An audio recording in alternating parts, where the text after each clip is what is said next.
What's up? It is Jessica Mercedes and welcome back to my channel. I'm so excited to be doing another video. It's been a little minute and I'm just glad to be back and talking to you, and for real, I missed you.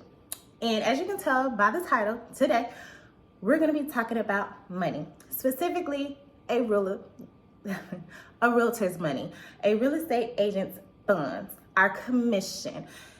Do we get paid too much? So let me tell you, the reason why I chose this topic and this title is because I am in a lot of Facebook groups. And one group in particular, I saw a post that said something along the lines of, Realtor charges me $15,000 to help me find a house or sell a house or something like that, and gives me a $50 gift card for a closing gift.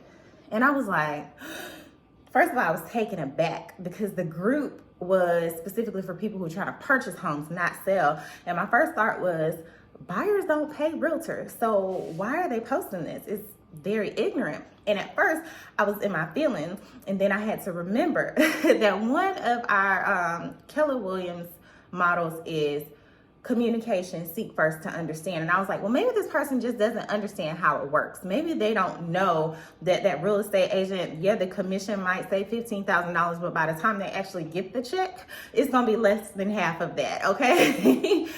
So I'm here to talk to you guys and break it down for you and give you the real deal of exactly how much it costs to work with a real estate agent, and from a real estate agent's perspective, how much it costs to do business as a realtor. All right, let's get into it. So first things first, from a buyer's perspective, when you are working with a real estate agent, when you call that agent and you say, I'm ready to buy a house, that agent is going to sit down, they're going to meet with you, you're going to have a buyer's consultation, they're going to set you up on a search in the MLS, they're going to immediately start working for you at absolutely no charge. It costs nothing to hire a real estate agent as a buyer, okay? Now, most of the time after you find a home, depending on certain circumstances, of course, a lot of things play a factor in this. It usually will take anywhere from 30 to 60 days to close on your home. If it's new construction, it's gonna take a little bit longer, right? So that agent is working for you up until the time of close.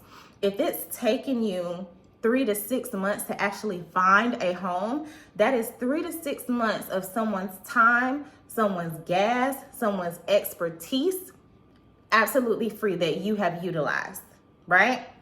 So as agents, there's a lot of upfront work and upfront costs that are associated with doing business. It's just part of the game. Let's flip it over and let's talk about sellers. As a seller, if you are hiring a real estate agent to sell your home, number one, you're not just hiring a person to help you, you're hiring someone for their expertise. I've taken classes that cost upwards towards $800, $1,500, $300, $79. There's office fees, there's brokerage splits. So when you hire someone to help you sell your house, you're hiring them for their negotiation skills. You're hiring them because it helps put you at ease. You're hiring them because they have a relationship with people who are already buyers that can come in and put an offer on your home without you having to put it on the market. Like, there are a lot of things that come with hiring someone to help sell your home, and smart people understand that, and investors understand that you got to pay to play, right? Another part of that is, a lot of times when you hire a real estate agent, 6% is the standard commission. That agent does not see that full 6%, okay? You have to pay your buyer's agent 3%. Now, sometimes, especially with how the market has been crazy, buyer's agents don't even get the full 3%. You might get a 2.5 or a 2.7. And depending on certain circumstances, that is justifiable. And I'll give you an example. When you hire a real estate agent to help you sell your house, that real estate agent is going to immediately hire a photographer to take professional photos. They're going to set you up a date and a time for open house, which means on a Saturday or a Sunday that they could be spending time with their family. They're there trying to prospect and trying to market and trying to help you sell your home, because you're not there. You're not in the house. You're not in the picture while that open house is happening, okay? So not only is that time away from their family, that's money up front for a photographer, that is travel, that's marketing material. There are a lot of costs associated with selling a home that realtors put up front. We have to pay transaction coordinators, we have brokerage splits. So yeah, an agent is going to charge 6%. 3% of that automatically goes to the buyer's agent. And then from that 3%, if they're on a team, maybe there's a 50-50 split. And then maybe you have to pay your brokerage because you haven't capped. So that's another $2,000 or $3,000 that's gone. So where you might have started out at at 16,000, 8,000 of that automatically went to the other agent. So out of that other 8,000, if you have a team split of 50-50, because maybe it was a team lead. And that's another thing to take into considerations. A lot of times when we get our clients, especially if we're new, we're getting clients from team lead sources. And those clients are usually at a 50-50 split. So no matter what, you got to give 50% of that back to your team. Or if, depending on what your brokerage split is, if it's 60-40 or 70-30, whatever it is, you're going to owe somebody out of that, okay? Unless you're your own broker. Now, from a realtor standpoint, which I pretty much already covered, there's a lot of upfront costs that we put up for doing business as a real estate agent. We have continuing education classes that we have to fulfill. There's time, there's lead sources if you don't get leads from your brokerage or your team that you have to pay for, marketing. A lot of the money goes towards day-to-day expenses that normal people don't even realize. And the biggest one for me is time. So I was working with a buyer once, and he wanted to buy a house in Ocala. And where I lived at the time, it was an hour away from the city. That particular day, we were supposed to have a birthday party for my daughter. But I said, you know what, we're gonna push it back because this is really important to me. You know, it's gonna be the first buyer that I get to service. We went and we saw like 6 houses. I left the house at like 8 o'clock that morning. I didn't get back until about 6 o'clock. And things went pretty well. I thought that they were gonna put in an offer on a home, and then all of a sudden the next day, they stopped answering the phone calls. They stopped answering the text messages. And I'm just like, I'm wondering what happened. And so I've been calling and texting for probably about 3 or 4 days. And then one day I called and I got a hold of his wife, and I was asking him, asking her, like, what's going on? Did you guys not like the house? Are you coming back to see more homes? Because they were out of state. And she goes, oh, well, we put in an offer on a house in South Carolina. And my heart sank. And it wasn't because I lost out on the commission. It was because I had literally spent 8 hours driving around with them, and I was broke. So I already had to borrow money to put gas in my car to be able to show them houses.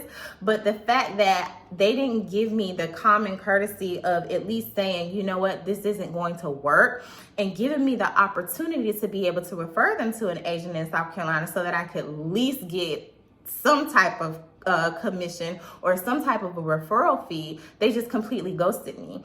And so not only did I spend time away from my family and rearrange my daughter's birthday party, at the end of the day, I got nothing out of it, and I took a huge loss. Now, I'm not complaining anymore because I understand that that's part of the game and that's part of doing business as a real estate agent. But I want to highlight this because I want you guys to understand that realtors work really, really hard for their money. I was dealing with a client one time who was an elderly guy, and he was in pre-foreclosure, and he had trouble reading, and he was deaf. So that meant that I was taking the contracts that he needed to sign and the addendums that he needed to sign back and forth to his house. He lived by himself. There was no one taking care of him. Even though he was able-bodied, he did not know how to use the internet. For a month and a half, I was traveling to and from his house. I was hiring hauling services and people to come and clean up the home because, of course, being in pre-foreclosure, it wasn't very well kept. There are a lot of things that I have done up front before I even saw one dime from the sale of this home. And again, I'm putting this out here because I want you guys to take a different perspective on real estate agents. I know a lot of people think that real estate agents don't work hard for their money, but Think about it like this. If you went to go see your dentist and your dentist did your filling and your cleaning or your root canal, whatever it is, after they're done, would you expect them to give you a $50 gift card or a bottle of champagne or some type of gift? No, you pay them and you leave. And then you come back and you get serviced again and you pay them and you leave. Would you want to see a dentist that wasn't going to continue an education class and keeping up on the new standards and knowing the HIPAA laws and the practices and things like that? No. I love my dad dearly. He's an attorney. But if he didn't understand the laws based on the last couple of months, and he's been practicing law for, how old am I? For almost 20 years now. If he didn't stay up to date on what was going on or did his continuing education or kept his license up, I wouldn't hire him, father or not. I say that to say that continuing education classes and investing in a skill costs a lot of money. Okay, so as real estate agents, yes, we do get paid a percentage, but that percentage comes at a price of our time and our money up front before we ever see a dime. A lot of times when an agent sells a home, they're literally just breaking even. After the realtor splits and after the brokerage splits and things like that, if you made a $3,000 commission, after driving around, after buying lunch for clients, after doing all of that, paying your office bill, paying your taxes, you probably only made about $1,000.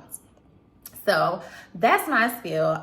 If you guys have any questions for me, please leave them in the comments. I really want you to understand that a realtor does a lot of work. We work hard for our money, but also that we put in a lot of time. And me personally, I feel like time is more valuable than money. And I want you guys to start understanding that just because it might seem like a big number, you don't know the work and the behind the scenes things that go on facilitating such a huge transaction. So thank you so much for watching. Please ask me any questions in the comment section. If you are a realtor, feel free to chime in if I missed something or a hidden cost or anything as far as working with a real estate agent. I just want you guys to be knowledgeable of the things that go on behind the scenes of a real estate transaction and the costs that are associated with. So thank you so much for watching. I'll catch you guys soon, and hopefully I'll be making more videos at a more consistent rate. Okay, have a good day. I'll see you guys later.